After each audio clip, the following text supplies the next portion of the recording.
자, 우리 잘 나갈 때 조심하라 라는 제목으로 하나님 말씀 선포하겠습니다. 우리가 인생에서 가장 조심해야 될 때가 언제일까요? 우리는 이렇게 생각합니다. 우리가 힘든 길을 걸을 때 조심해야지. 물론 맞습니다. 근데 우리가 힘든 길을 걸을 때는 사실은 상황을 조심해야 되는 거예요. 힘든 길을 걸을 때 우리의 마음은 이미 대비하고 있습니다. 뭘 조심해야 돼요? 힘든 길은 주변 상황이 힘든 거예요. 그런데 우리 인생에서 우리 마음을 조심해야 될 때가 있어요. 그게 우리가 인생이 잘 나갈 때입니다. 내가 환난 날에 내가 몸가짐을 잘못했고 망하는 길은 별로 없죠. 그러니까 내가 막 이렇게 마음 편하게 이렇게 내 맘대로 해보자 이래갖고 망하는 경우는 거의 없죠. 그런데 내가 가장 잘 되었을 때, 그러니까 내가 굉장히 풍요로울 때 몸가짐을 제대로 못해서 망하는 경우가 있다 이 말이죠. 내가 가장 풍요로울 때 어쩌면 가장 큰 죄악을 만들어낼 수 있습니다. 물론 우리는 이렇게 생각할 수 있어요. 목사님 제발 그 풍요 좀 경험해보고 미리 준비를 하지 않으면 그 풍요를 주시지 않는 거예요. 왜냐하면 준비되지 않은 자에게 풍요를 주면 어차피 다 풍요를 누리기도 전에 망하기 때문에 우리의 마음이 미리 준비되면 내가 그렇지 하고 항상 하나님 앞에 조심하면 하나님은 그 믿음만큼 하나 올려주시고 또 거기에도 안 넘어지면 그 또 세운 믿음 위에 또 하나 올려주시고 이렇게 올라가는 거거든요. 우리의 믿음이 그만큼 성장하셔야 된다는 거예요. 목사님 왜 하나님 볼 때 복을 안 주실까요? 복을 주면 바로 떨어질 것 같으니까 우리가 그 믿음만큼 올라오셔야 돼요. 믿음만큼. 그래서 미리미리 우리가 예방하는 차원에서 오늘 말씀을 드렸으면 좋겠습니다. 여러분, 우리가 가장 잘 나갈 때 마음을 굉장히 조심하셔야 돼요. 근데 이게 쉽지는 않나 봐요. 여러분, 국회의원들이 되기 전에는 얼마나 엎드립니까, 그죠? 바닥에 무릎 꿇고 살려주십시오 하지만 되고 나면 180도로 바뀌잖아요. 그러니까 자리가 그런 자리가 되면 자기가 뭐 쓸 수 있는 사람이 여러 명이고 자기 말만 들으면 그 사람들이 다 움직여야 되고 그게 다 몇 억이고 뭐 자기들은 어디 해외 나갈 때도 막 스페셜 대우를 받고 그죠? 막 각종 뭐 스페셜 대우를 다 받아요. 그리고 그 자리에 딱 되면요 사람이 싹 돌변합니다. 언제 조심해야 돼요? 그 자리에 앉았을 때 내가 가장 요즘에 잘 되는 것 같다. 요즘에 내가 잘 풀리는 것 같다. 요때 제일 조심해야 되는 거예요. 여러분, 자동차를 탈 때 언제 제일 조심해야 되는지 아세요? 여러분, 안 나가는 자동차를 타면 내가 조심해야 되는 게 아니라 상대가 이 차가 언제 설지 모르거든요. 제가 예전에 그 교육전사실에 탔던 차가 있습니다. 교회 밴 뭐 이런 거였는데 근데 그레이스 그 본거였거든요. 이게 오르막길 되면은 우선 안 나가요. 그러니까 저 오르막길을 오르려면 저쪽에서부터 타력을 받아가지고 쫙 해갖고 와야지 겨우 올라가지. 그렇지 않고 막 차가 앞에 한두 대 있어가지고 천천히 가면 이게 이제 갈수록 떨어지는 거예요. 아무리 풀악셀을 밟아도 계속 속도가 떨어지는 거예요. 그리고 오르막길 올 때는 무조건 에어컨을 꺼야 돼요. 에어컨 키면 뭐 이거는 중간에서 거의 차가 한 고속도로에서 40km까지 떨어지니까 40에서 60까지 떨어지. 자, 그런 차를 탈 때는 조심해야 될까요, 아닐까요? 물론 운전은 조심해야 되겠지만 그런 차를 타고 뭐 레이스를 하다가 과속으로 죽거나 그럴 확률은 거의 없겠죠. 그런 확률은 거의 없을 거 아니에요. 언제 조심해야 되냐면 조심해야 될 때는 내가 밟으면 밟는 대로 나가는 차를 탔을 때 조심해야 되는 거예요. 내가 아주 좋은 차를 탔을 때 조심해야 되는 거예요. 이때는 조심하지 않으면 사망에 이를 수 있어요. 영화배우 중에 폴 워커라는 분이 있습니다. 굉장히 좋아하는 분이기도 하고 제가 좋아하던 영화의 주연을 했어요. 뭐 분노의 질주라고 시리즈 7편까지 나왔는데 6편까지 찍다가 7편 찍다가 LA에서 사고가 나서 돌아갔어요. 근데 이분이 무슨 차를 탔냐면 그 본인 차는 아닌 것 같은데 약간 그 사람이 운전하면서 옆에 탔는데 그 포르쉐인데 GT라고 그 중에서 제일 좋은 차예요. 근데 뭐 여러 가지 이유는 있습니다만 뭐 가족들은 뭐 수도 하고 했는데 자동차 결함이라 수도 하고 했는데 어쨌든 거기에 규정 속도보다 훨씬 빨리 간 거예요. 그래서 왕 가가지고 가로수를 들이받고 또 벽사에 들이받고 차가 완전 전소가 돼버렸어요. 그 정도 되면은 몇 억짜리 차입니다. 몇 억짜리 차. 몇십만 불짜리 차입니다. 차가 이렇게 다니는 차, 이렇게 다니는 차. 여러분, 만약에 그분이 아무리 밟아도 100km가 안 나가는 그 그레이스 밴을 타고 다녔다면 그런 사고와 죽음은 뭐 경험할 수 있을까요? 그런 경우는 그냥 할 필요가 없는 거죠. 아예 되질 않으니까. 우리가 가난하고 힘들 때 내가 돈 때문에 막 망할 거 이런 거는 별로 사실은 고민할 필요가 없죠. 언제 조심해야 돼요? 우리가 잘 나갈 때, 내가 잘 나갈 때 조심해야 되는 거예요. 우리가 잘 나갈 때 가장 먼저 살펴야 되는 게 브레이크입니다. 내가 과연 이 속도를 제어할 수 있을까? 내가 가진 이 돈을 내가 과연 정말 잘 쓸 수 있을까에 대해서 여러분 정말 조심하셔야 돼요. 아니면 내가 가진 이 자리를 정말 잘 쓸 수 있을까? 브레이크가 없으면 그걸로 망하는 거예요. 여러분, 좋은 차의 특징은 엑셀레이터만 좋아가지고 되는 게 아니라 브레이크가 반드시 좋아야 됩니다. 그래서 좋은 차는, 차를 좀 볼 줄 아는 사람은 좋은 차를 딱 보면 브레이크만 봐도 깜짝 놀라요.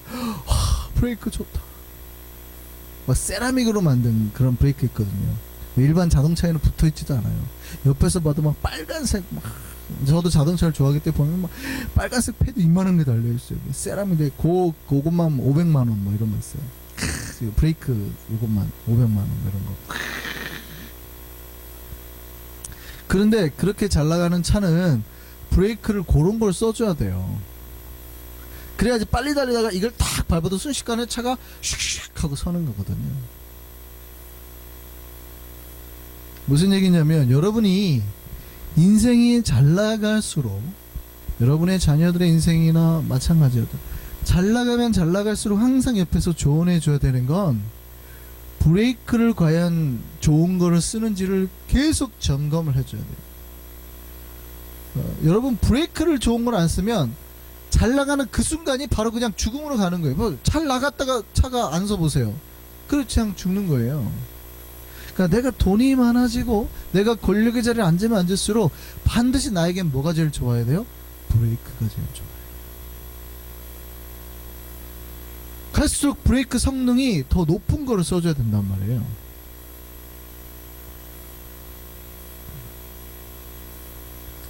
그런데 많은 사람들이 이 브레이크를 잘 손보지 않습니다. 특별히 브레이크를 썼는데 우리 인생의 브레이크를 망가뜨리는 게 있죠.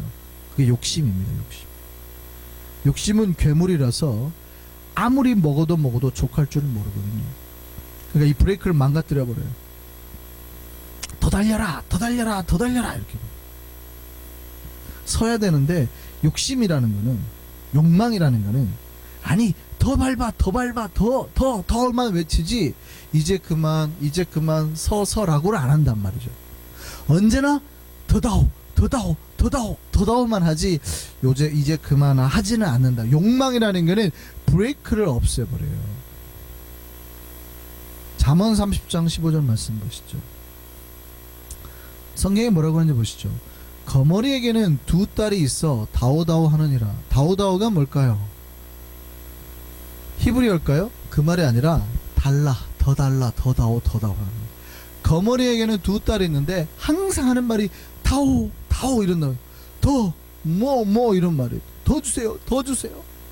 달라 이런 말이에요. 족한 줄을 알지 못하여 족하다 하지 아니하는 것이 있다.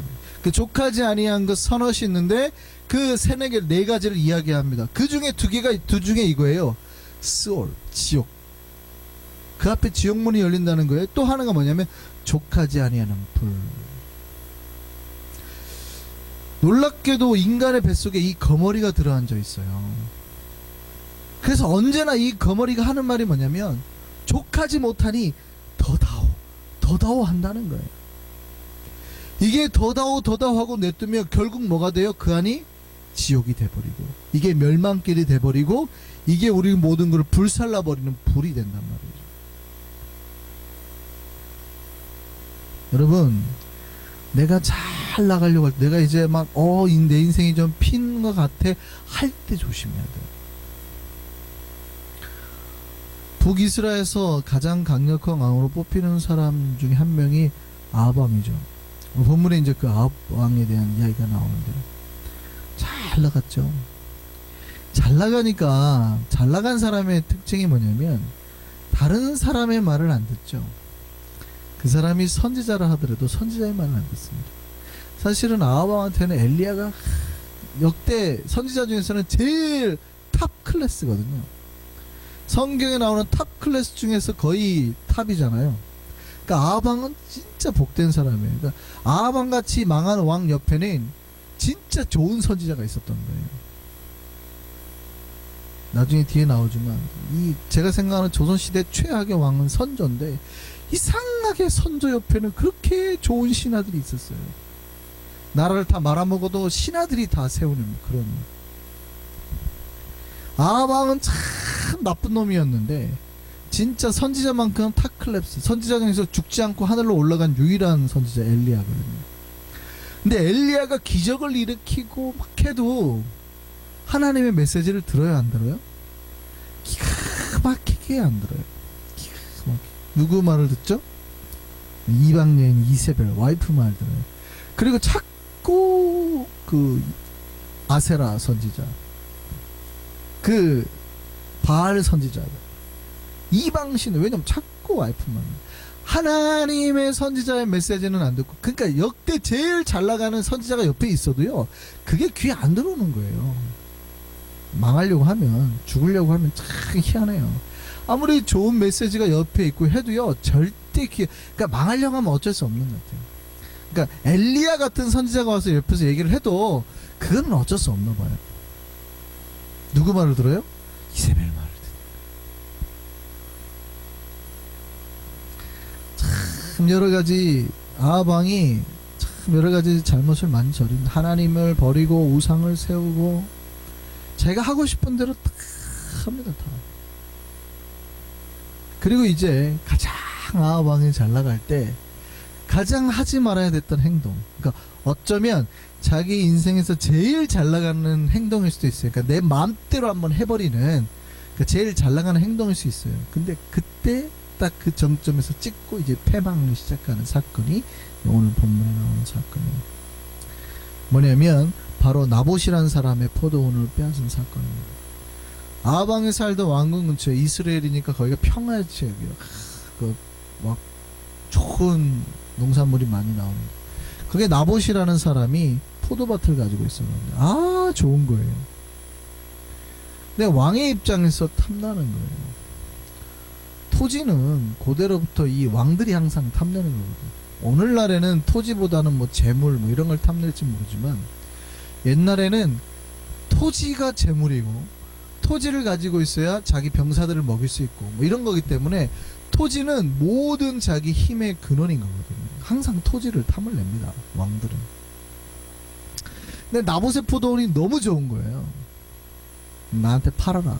근데 나봇이 뭐라 하냐면, 이거는 조상 대대로부터 내려온 거기 때문에 팔 수가 없습니다. 유대인들은 함부로 땅을 팔면 안 되죠. 원래 모세 율법대로 함부로 땅을 팔면 안 되는 거예요. 조상 때부터 이게 분배받은 땅이라서. 그러니까 안 됩니다, 그랬거든요. 자, 그렇다고 해서 아합이 자기가 가진 땅이 있을까요, 없을까요? 있지요. 많지요. 엄청 많지요. 아까 그 차로 따지면 어떤 사람이 가지고 있는 차가 아주 좋아요. 그렇다고 해서 자기가 차가 없어요? 자기는 사실은 더 많은 거예요. 더 좋은 차들이 꽉 차 있는 거예요. 근데 저 차가 탐이 나는 거예요.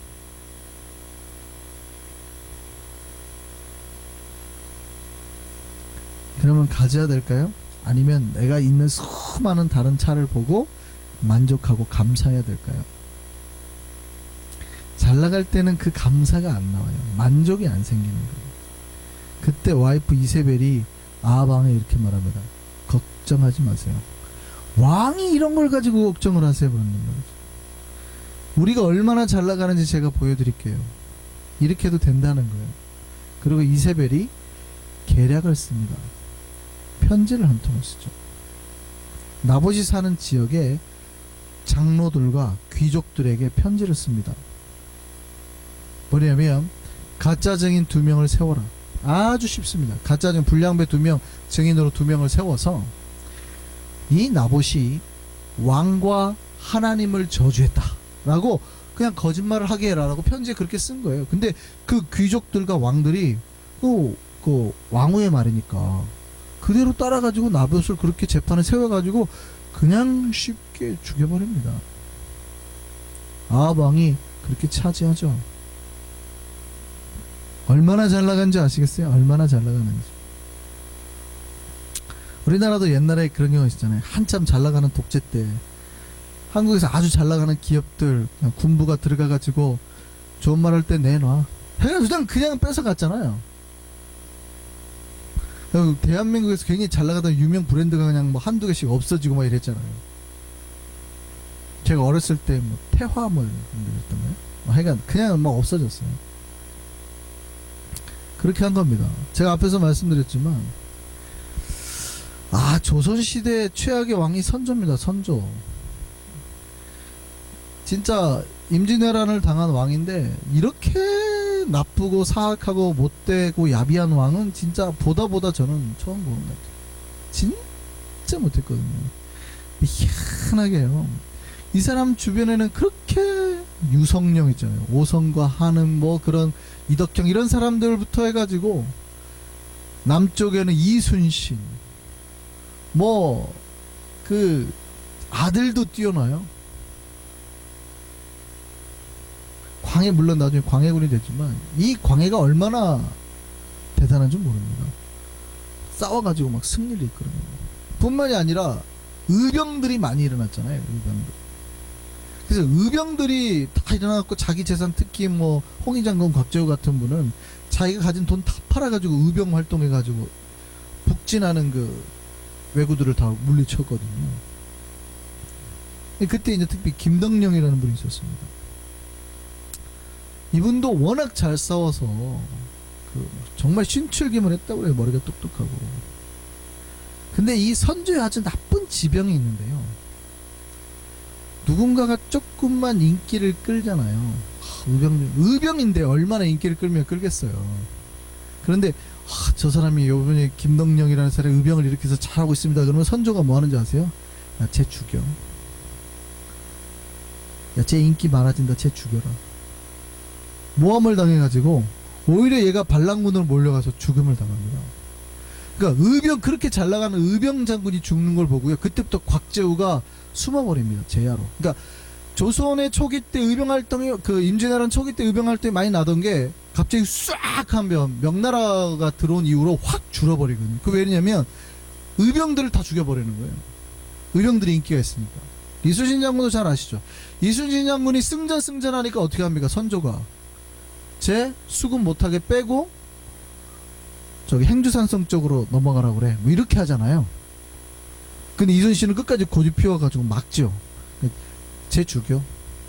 이렇게 된단 말이에요. 선조는 계속해서 아주 몹쓸 병이 있습니다. 몹쓸 병. 자기 아들한테도 심지어 그러니까. 어쨌든요. 우리나라에 예전에 그런 경우가 참 많았습니다. 편지 하나로 써가지고.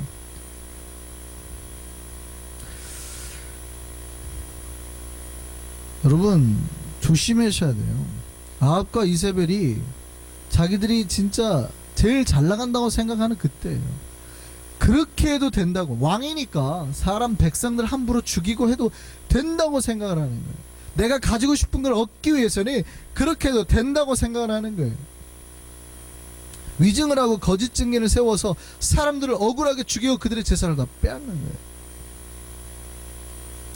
그들에게는 더 이상 브레이크가 없어요. 여러분 백성들이 코너로 몰리잖아요. 그러면 그때 나라가 뒤집어지는 거예요. 조선이 왜 세워집니까?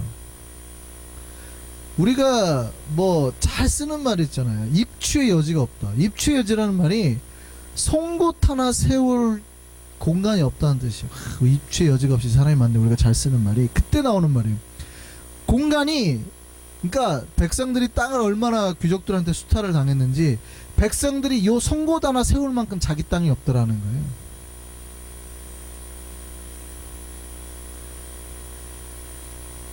시대가 그 시대였습니다. 더 이상 브레이크가 없죠. 나라가 뒤집어지는 거예요. 조심하셔야 돼요. 우리가 잘 나갈 때 귀족들은 그러죠. 내가 이렇게까지 해도 아무도 나를 막을 사람이 없어. 천하에 내가 제일 잘 나가. 이럴 때 있잖아요.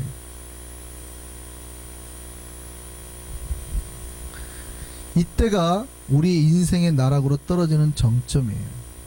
이때 하나님이 더 이상 그들의 악행을 보지 않으시고 선지자 엘리야를 보내셨습니다. 그리고 이렇게 말씀하셨습니다. 열왕기상 21장 21절 말씀 보시죠. 오늘 본문입니다. 여호와의 말씀이 내가 재앙을 내게 내려 너를 쓸어버리되 내게 속한 남자는 이스라엘 가운데 매인자나 노인자를 다 멸할 것이요. 하나님이 너무 화가 나신 거예요. 아방 잘 나갈 때 자기가 겸손했으면 모르는데 하나님 뭐라 그러냐면 엘리야를 통해서 니네 집안에 있는 남자란 남자는 내가 다 죽여버리겠다 이렇게 말씀하신 거예요. 굉장히 무서운 말씀이죠 이거. 그리고 또 이세벨에 대해서도 이렇게 말씀하셨습니다. 23절에서 24절 말씀 보시죠. 이세벨에 대하여도 여호와께서 말씀하시되 이르시되 개들이 이스라엘 성읍 곁에서 이세벨을 먹을지라. 아합에게 속한 자로서 성읍에서 죽은 자는 개들이 먹고 들에서 죽은 자는 공중의 새가 먹으리라고 하셨느니라. 이세벨이 죽을 거라고 그랬는데 그 시체를 개들이 뜯어 먹을 거라고 그런 거예요. 나중에 이 말씀이 그대로 이루어집니다. 이 말씀 이후에 성경을 보면 아합이 전쟁에 나가서 죽어요. 아합이 전쟁에 나가서 죽고 하나님은 예후를 그 아합 가문 오므리 왕조, 그러니까 아합의 아버지 오므리 이후에 그 왕조를 없애버리고 예후를 새로운 왕으로 세워서 아합 가문을 아예 없애버립니다. 그 가문을 아예. 그리고 이제 예후가 이세벨에게로 가거든요. 그래서 예후가 말합니다. 얘네 어떻게 할래? 딱 그러더니 이세벨이 옆에 있던 내시들이 이세벨을 잡았고 창밖으로 던져버리죠. 던졌는데 그 시체에 개들이 와서 뜯어먹는 거예요. 말씀 그대로 이루어졌습니다. 하나님의 심판은 여기서 끝나지 않았죠. 아까 뭐라고요? 엘리야가 예언했어요? 니네 가문의 남자들을 다 죽여버리겠다 이랬잖아요. 아합의 아들이 70명이었습니다. 왕자가 70이었어요. 그러니까 아합이 얼마나 잘 나가는지 알겠죠. 왕자가 70이란 얘기는 고대 사회의 자손은 굉장히 풍성함을 그 다복이니까 이 사람이 얼마나 가문이 잘 나가는가 보여주는 거예요. 오늘날에도 서울에도 그런다잖아요. 애 셋 데리고 다니는 사람은 강남 아줌마밖에 없다 그래요. 애 낳기 그렇게 힘들대요. 애 키우려면. 우리는 서울 가면 강남 대접받아. 70이란 얘기는 물론 아내들이 많았겠죠. 그 아이들 다 먹이고도 남을 만큼의 재산과 땅과 소유와 얼마만큼 많이 누리고 있냐를 보여주는 거예요. 그러니까 얘가 얼만큼 잘 나갔냐를 보여주는 거예요. 아들이 왕자가 70이래요. 뭐 공주 이런 거 빼고 아들만 70. 고대 사회에 남자 왕자는 힘 아닙니까? 자기 아들이 70이라는 게 70. 여기 꽉 차요. 70이면.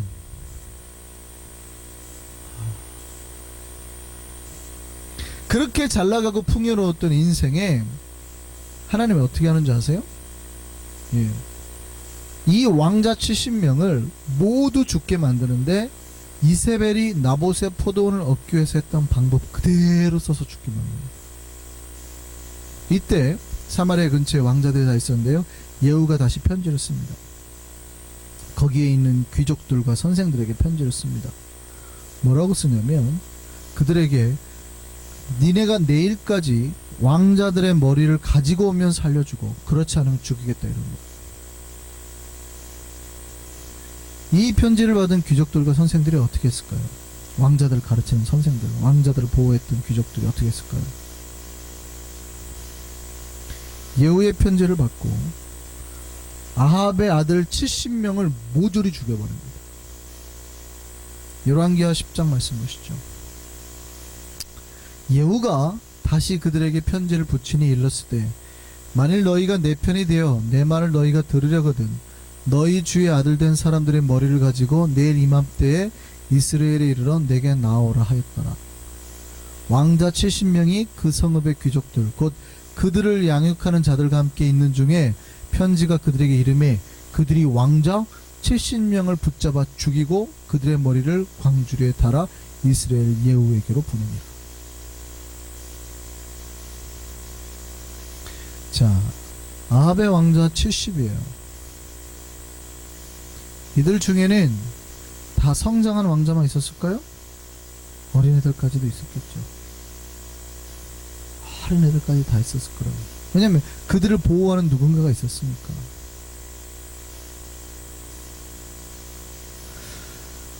아니 왜 자기 인생을 망치고 자기 아내를 그렇게 비참하게 죽이고 자기 70의 자식들을 다 죽인단 말이에요. 왜 다 죽이냔 말이에요.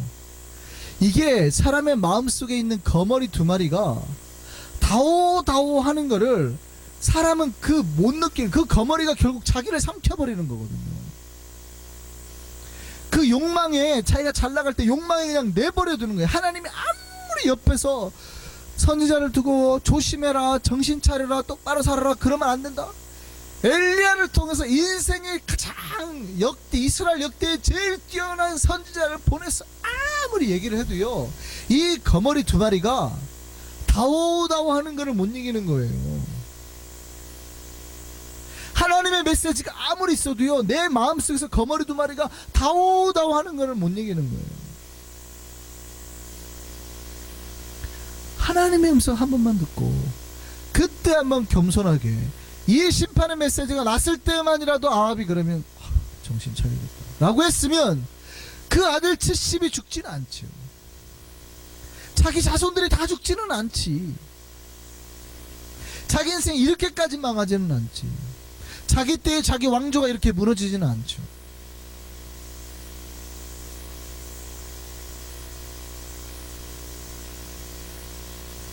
잘 나갈 때, 자기 인생 잘 나갈 때 자기는 마음대로도 된다고 생각해요. 하나님의 말씀은 여러분 이거예요. 굉장히 무섭습니다.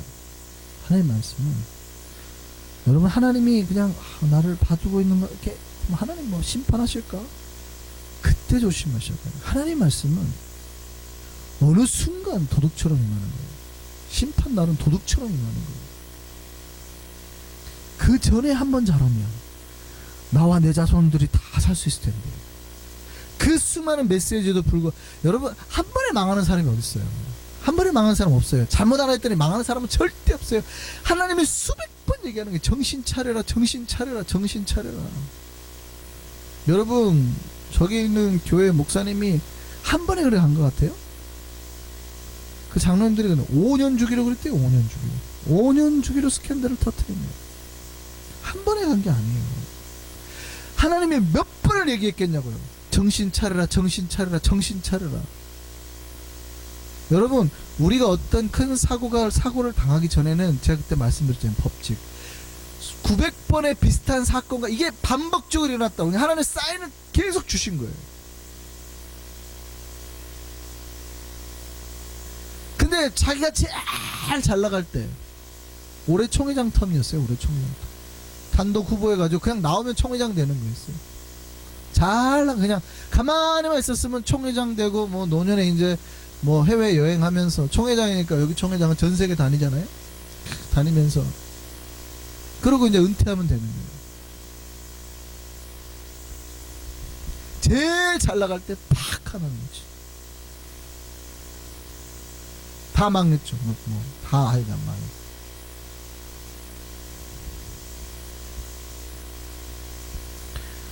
여러분 하나님께서는 1.1획도 틀리지 않아요. 무서우실 때는 한없이 무서우세요. 열왕기하 10장 10절 말씀 보시죠.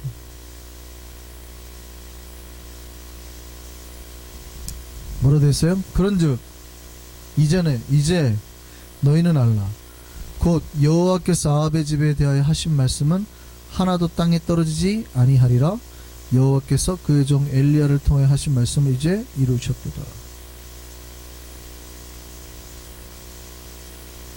하나님의 말씀이 하나라도 땅에 떨어지지 않았다고. 그대로 엘리야에게 선포된 예언 그대로 이루어졌다고. 이게 이루어지니까 알지. 근데 이루어지기 전에 아합은 그걸 이루어질 거라 생각했겠어요? 누가 나를 건드려. 지금 내 인생에 누가 나는 뭐 걸림돌이 누구야. 하나님 살아계셔서 이 모든 걸 이루셨다. 근데 반대로도 생각해야 돼요. 하나님 이렇게 심판하신다고 생각하지만 여러분 반대로 생각해보세요. 하나님 우리한테 복 주신다고 그랬잖아요. 목사님 언제 복 주세요? 하나님 복 안 주시는 거 아니에요? 아니요. 하나님은 반드시 주신다니까요. 지금 나한테 당장 안 주시는 것 같아도 하나님은 반드시 복을 주시고 이루신다고요. 그 말씀을 믿고 있는 사람에게 복이 임하는 것이요, 그 말씀을 믿는 사람에게 심판이 없어지는 거예요. 아합왕이 왕이 되었을 때, 자기가 잘 나갔을 때 하나님 말씀을 한 번이라도 들었으면 그의 가족들, 특별히 아이들까지 그렇게 뭐 큰 죽음을, 잘못을 당했을까요? 안타깝게도요, 이 아합과 그 왕자들이 얼마나 잘못했냐면 왕자 70 중에서 왕자를 돌보는 사람 중에 숨겨준 사람이 한 명도 없었다는 거예요. 기가 막히죠.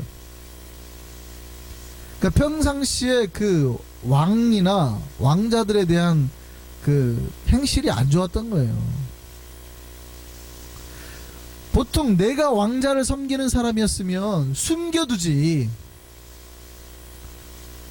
내가 이 왕자를 섬겼던 사람들 같으면 숨겨두지. 보통 왕자를 섬기는 사람이면은 왕자 처가 쪽이거나 결혼한 사람 자기 처가 쪽이거나 다 친인척들일 거란 말이죠. 스승일 거란 말이지, 왕자를 교육하는. 대부분 그러니까 이들이 뭐 하냐면 숨겨둔단 말이에요. 한 명도 숨겨준 사람이 없었어요. 얼마나 잘 나갔을 때 갑질을 하고 다녔는지. 내놓으라 그러니까 70명이 하나같이 내놔버리는 거예요.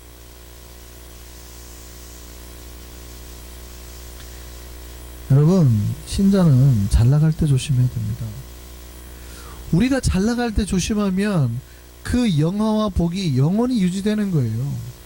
왜냐하면 하나님은 그 잘 나가는 사람, 왜 우리를 잘 나가게 하는 줄 아세요? 우리를 잘 나가는 우리를 통해서 하나님의 복을 세상에 전하기 위함이거든요. 하나님의 복의 통로로 쓰시기 위함이거든요. 그래, 내가 잘 나갈 때 하나님의 복의 통로 역할을 잘하면 하나님이 왜 잘라요? 자르면 하나님 소리인데 절대 자르시지 않는 거예요. 더 잘나게 하는 거예요. 잘한다. 역시 네가 잘하는구나 하고 계속 냅두는 거예요. 언제 자르시는 거예요?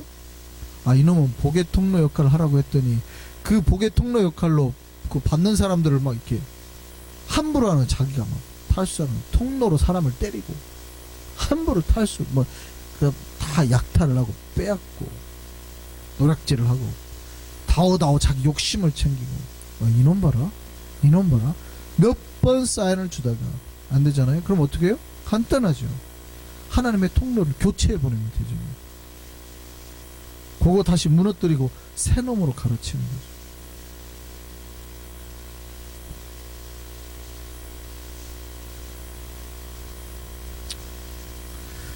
여러분, 잘 나갈 때 조심해야 됩니다. 우리가 잘 나갈 그때 조금만 조심하면 우리는 하나님의 복의 통로로 대대로 쓰이는 거예요. 나만 쓰이는 게 아니라 내 자손 대대로 다 쓰이는 거예요. 그런데 그 잘 나갈 그때 하나님 언제 주신다고요? 내 인생 최고의 날이라고 생각되는 그때. 내가 뭐 이 정도까지 해도 누가 나를 건드려 라고 할 때, 예? 내가 이 교회에서 최고니 내가 이 조그만 거 건든다고 누가 나를 감히 할 수 있겠어 라고 생각하는 그때에, 제일 잘 나가는 그때에 팍 그 사건을 그냥 콱 꺾어뜨립니다.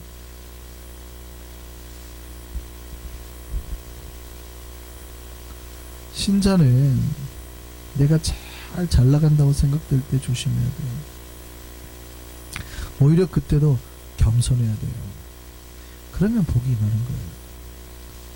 저는 정말 하나님 앞에서 날마다 우리를 살피고 더욱 조심하고 하나님을 두려워하는 주의 백성으로 살아가는 저와 여러분 되기를 바랍니다.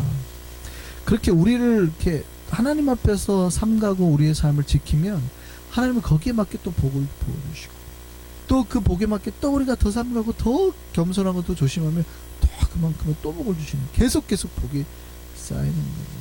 이 복 하나 받았다고 잘 나간다고 막 브레이크를 밟으면 엑셀레이터를 밟으면 브레이크 없이 망하는 거예요. 저는 우리 모두가 하나님 앞에서 우리 자손되도록 복받고 노래 삼으리 됐으면 좋겠습니다. 하나님을 겸손해하고 두려워하면 주님은 반드시 약속대로 우리를 복의 길로 인도하시고 그 복을 누리게 하시는 겁니다.